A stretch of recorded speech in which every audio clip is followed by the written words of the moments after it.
Hello hi. இட்லிக்கு தக்காளி குழம்பு ஒரே மாதிரி செஞ்சு போர் அடிக்குதா?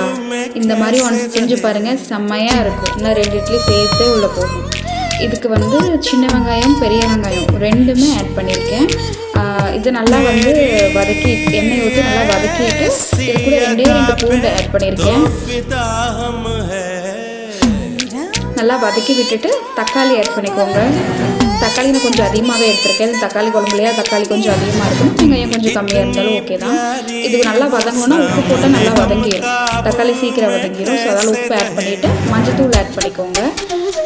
இது நல்லா வதக்கி விட்டுட்டு மிளகாத்தூள் காரத்துக்கு ஏற்ப உங்களுக்கு எவ்வளோ வேணுமோ அவ்வளோ வந்து ஆட் பண்ணிக்கோங்க. நல்லா வதக்கிட்டு அதுக்கப்புறம் கொஞ்சம் கறி மசாலா பட்டை ஆட் பண்ணிக்கோங்க. சோம்பு ஆட் பண்ணிக்கோங்க.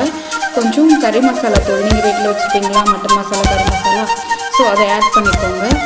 அதுக்கப்புறம் கொஞ்சம் தேங்காய் சில் எடுத்து சின்ன சின்னதாக கட் பண்ணிவிட்டு துருவி கூட நீங்கள் சேர்த்துக்கலாம், ஆட் பண்ணிக்கோங்க. லாஸ்ட்டாக பொட்டுக்கடலை, அந்த பொட்டுக்கடலை தான் அந்த தக்காளி குழம்புக்கு திக்னஸ் தரும்.